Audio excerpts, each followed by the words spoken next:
The pages were everywhere. Across the wet concrete, caught against the wheel struts of the nearest aircraft, one of them flat against the drainage grate, dark with water. Still legible. The man who was reading them was not supposed to be on the ground. He was supposed to be 40 feet away, at the base of the boarding stairs, climbing.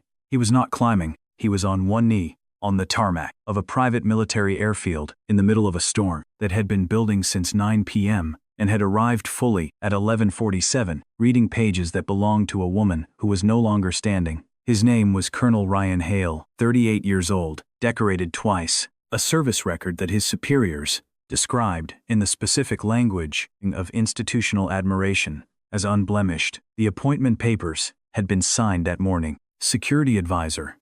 Overseas posting. The kind of position that does not appear on public rosters, but that everyone who understood how these things worked understood to mean the next step, the real step, the one that made everything before it look like preparation. His flight was scheduled for 0:15. It was 23:52. She had come through the security gate at 12:42. Patruzycie. Emily Hale, Captain, Medical Corps, 8 years of service. The kind of physician who ended up in difficult postings, not because she was assigned to them, but because she was the one who asked to go. She was wet through. She had driven from the base hospital, 40 minutes in the storm, a drive that took 25 on clear nights, with a folder under her jacket and an expression that Ryan would later try to describe to himself and find he did not have the right word for. Not anger, not grief, the look of someone who has made a decision they have been moving toward for a very long time and have finally arrived at the making of it. She held out the folder. "You can go," she said. "I've taken care of it." He looked at the folder. He looked at her. "What is that?" he said. "Read it when you're on the plane." Emily. Ryan.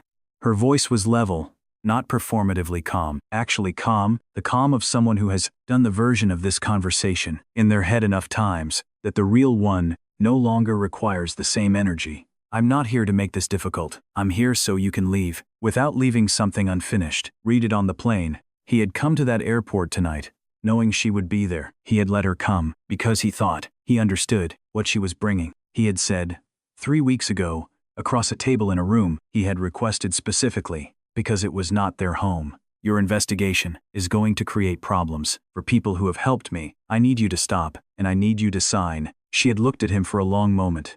Then she had said, "Is that who you are now?" He had not answered. She had not signed. "I'm not taking the folder," he said. "I don't want whatever is in there. What I need is for you to understand that this is finished."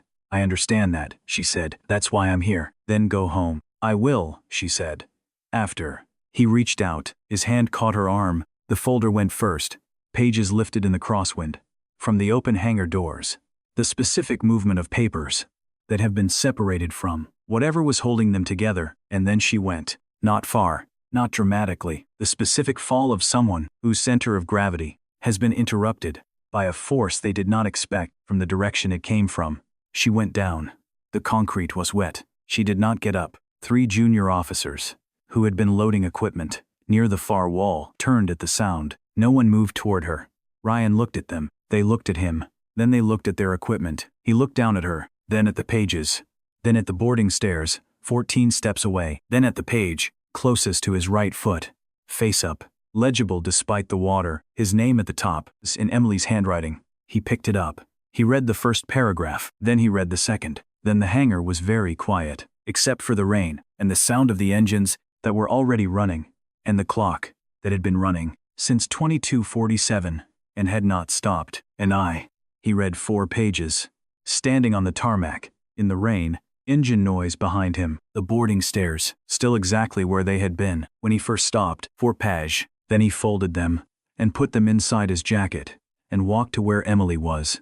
She was conscious. She had not tried to stand. She was sitting with her back against the landing gear of the nearest aircraft, eyes open, looking at a point somewhere above the hangar doors, with the specific focus of someone who is managing pain by directing their attention somewhere that pain cannot follow. "Don't move," he said. She looked at him. "I wasn't planning to," she said. He crouched beside her. "Where does it hurt?" "My shoulder. Maybe my hip." "Your head?" "I didn't hit my head." He looked at her. "I didn't," she said. "I know the difference." The medical vehicle arrived 6 minutes later. Ryan had called it himself. He had stood beside her, while the rain moved through the hangar, and neither of them said anything else. She did not ask why he was still there. He did not explain. He sat in the front. Emily was in the back. The medic on duty was asking her questions, and Emily was answering in the flat, cooperative voice she used with other medical personnel, the voice that said, "I know what you need. I will give it to you. Don't handle me carefully." Ryan looked at the road ahead. His phone showed 2 missed calls from the number he was supposed to be answering right now. He put the phone in his pocket. The doctor came out at 23:41. Ryan stood. "She's stable," he said. "Shoulder bruising, hip contusion. Nothing structural." The doctor looked at his clipboard, then at Ryan. "There's something else," he said. "Tell me," Ryan said. "She's pregnant. Approximately 8 weeks." The hallway was very quiet. Ryan did not say anything. The doctor gave him a moment, then continued. "The embryo is viable, but the cardiac activity is weaker than we'd expect at this stage. We're running additional panels." "What kind of panels?" Ryan said. "We're seeing markers consistent with prolonged toxic exposure, the specific profile we associate with personnel who've worked extended deployments in contaminated environments without full protective protocol." He paused. "Has your wife been in that kind of posting recently?" Ryan thought about the question. The way you think about a question whose answer you already know and are only now beginning to understand the weight of. 18 months ago, a deployment zone that the official reports had classified as elevated risk, managed conditions. He had left that posting 4 weeks early. A call from Washington, an opportunity that would not hold if he delayed. Emily had stayed. Her patients were not ready to transfer. That was what she had said. He had not asked her, in the weeks and months after, about the 6 weeks she had spent in that zone without him. He had not asked, because she had not raised it, and because some part of him had understood, without language, that there were things from that posting that she had put away, and he had been grateful that she had put them away. Somewhere he did not have to look. "Yes," Ryan said. 16 months ago, approximately 6 weeks. The doctor nodded slowly. "That's consistent with what we're seeing. We'll need to make some decisions about her treatment plan. Are you the appropriate person?" Ryan looked through the small window in the examination room door. Emily was lying with her eyes closed on the chair beside the bed, what was left of the folder, her handwriting visible on the top sheet from where he was standing. "Yes," he said. "I'm the appropriate person." He sat back down in the hallway. He took out his phone. He looked at the 2 missed calls. He looked at the time. 17 minutes. He put the phone back in his pocket. He reached into his jacket and took out the 4 pages he had read on the tarmac. He read them again, more slowly this time, the document was 11 pages. He had read 4 of them on the tarmac, the ones that had stayed legible, the ones the rain had not destroyed. The remaining 7 were here. He read them in order. Page 1 was the cover sheet. Application for voluntary separation from service. Submitted by Captain Emily R. Hale, MC. Date, November 14th. Reason, personal, 3 days ago. She had filed this 3 days ago. The box marked reason for separation said, personal, not professional, not medical, not the investigation, not a word about the investigation, not his name, not his posting, none of it. She had written 1 word, personnel, and below that, in the notes field, in her handwriting, "I took care of it," he had thought. She is coming to make one last argument. She is coming to show me the evidence. She is coming to threaten, or to plead, or to do the thing that people do when they have run out of other options, present themselves as the final obstacle and see if the other person will go around them. He had been prepared for that. He had not been prepared for a woman who came to an airport, in a storm, to hand him his exit. Pages 3 through 9 were the supporting documentation. He read them. All of them. The investigative files she had compiled, months of documented transactions, testimony summaries, the careful, sourced record of what certain people had done with certain funds were not here. She had not included them. She had not mentioned them. She had taken 4 months of work and removed it from this document. The way you remove something from a room that you are trying to leave clean. Page 10 was the final declaration. Emily had initialed every line. At the bottom of page 10, in the space marked additional notes, she had written 2 sentences. He read the first one, then he stopped, then he read it again. He should go. This is my decision to make, not his problem to solve. He read the second sentence. If he reads this on the ground, he's already stayed longer than I needed him to. He put the document down. He looked at the clock on the wall. 0:03分. 12 minutes. He picked up his phone. The 2 missed calls were from a number he had memorized. 6 months ago, the contact that meant, this is not optional, this is the conversation that does not wait. He looked at the number. He understood that if he called back in the next 12 minutes and said, I'm on my way, the machinery would continue. The plane would hold for him. The posting would hold. The career he had built, with 10 years of calculated movement, would hold. He understood that if he did not call, the machinery would also continue, in a different direction, without him. He understood all of this very clearly. He put the phone down. He stood up. He walked to the nurse's station. I need the surgical consent forms, Ryan said, for the patient in room 4. The corporal looked at him. Are you family? She said. Her husband, he said. The word did not come out the way he had expected. He had expected it to feel like a position, a formal designation, a box he was checking for procedural purposes. It felt like something else. The corporal handed him the form. He took it. He went back to his chair. He held the form in both hands and looked at it without reading it.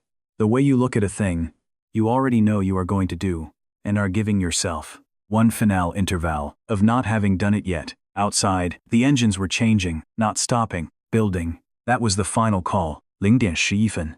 4 minutes. He looked at the form. He reached into his breast pocket. He took out the pen he had carried since basic, the one with the cap missing, because he had lost the cap at a signing ceremony 6 years ago, and Emily had laughed and said she would buy him a new one, and never did, and he had never reminded her, and neither of them had mentioned it since. He uncapped the pen. He held it over the form. Behind the door of room 4, the monitor showed a heartbeat, 2 heartbeats, one steady, one not yet. He placed the pen on the paper. And he signed his name at 013, not slowly, not with ceremony. The way he signed everything, with the specific efficiency of a man who has made a very large number of decisions in his professional life, and has learned that the signing is not the decision. The decision was made somewhere else. The signing is just the part that other people can see. He stood. He walked to the nurse's station. He placed the form on the desk. The corporal looked at it, looked at him, nodded once. He went to the window, at the end of the corridor, the one that faced west, toward the airfield. What he could see was this: the movement of lights through rain, the specific geometry of an aircraft in ground motion, not stationary, not airborne, the in-between state of something that has made its decision and is now executing it. He watched. The lights accelerated. Then they lifted. Then the rain absorbed them, and the sky was dark again, and the runway was empty, and the sound reached him. 4 seconds after the lights disappeared. The way sound always arrives late, the way you always know something has already happened before you hear the confirmation. He stood at that window for approximately 2 minutes. Not relief, not grief, the specific stillness of a man who has been moving in a particular direction for a very long time and has stopped, and the world has not ended, and the next direction has not yet become clear, and that is simply where he is. He turned. He walked back down the hallway. He sat down in the chair outside room 4. He waited. She woke at 3:14. He knocked once, quietly. A pause. Then, her voice, "Come in." The room was dim. One light on above the bed, the monitor's steady line. Emily propped slightly upright. She looked at him. He looked at her. Emily spoke first. "You didn't go." Not a question. Not an accusation. The flat observation of someone registering a fact that requires processing. "No," he said. She looked at the window. "The plane left," she said. "I know. I watched it." She was quiet. Then she said, "Why are you here, Ryan?" He said, "You came to that airport to make it easier for me to leave. You filed your resignation. You removed the investigation. You wrote one word in the reason box. You did all of that, so I would have nothing left holding me here." She did not confirm or deny, and I read it. He said, "All of it. And I understood what you were doing, and I understood that you had done it, not because you wanted me to stay, but because you were trying to remove yourself from the cost of my choices." He paused, and then I thought about that, about what it means when someone who loves you works that hard to make sure you don't have to think about them when you make a decision. He looked at her, and I stayed anyway. Not because you needed me to, because I needed to know whether I was the person who left or the person who didn't. Emily held his gaze for a long moment. She did not cry. She said, "And which one are you?" He looked at his hands. "I don't know yet," he said, "but I know which one I was. In that hangar tonight." And I know I don't want to be that person again. Then she said, I didn't come to that airport for you to read it on the ground. I came so you could read it on the plane, so you'd be 40,000 feet up by the time you understood what I'd done. So there was nothing left to decide. I know, he said. I wasn't trying to save you, Ryan. I was trying to let you go without making you watch me while you did it. That's what I understood, he said. When I read the second sentence, on page 10, she looked at him. You read page 10, I read all of it. A pause. Then you know, she said carefully, that I had made my peace with whatever you chose. Yes, he said. That's what made it possible to choose. He stayed until morning. His phone showed 7 missed calls. He did not return them. At 6:42, a message arrived from the number he had not called. It was 3 sentences. The first sentence confirmed what he had already understood. The second sentence contained a word he had been called many times in his career and would not be called again in that context. The third sentence said, don't contact this office. He put the phone in his pocket. He looked at the door of room 4. When she woke again at 7, he was in the doorway. She looked at him. He looked at her. There's a doctor coming at 8, he said, to go through the treatment options.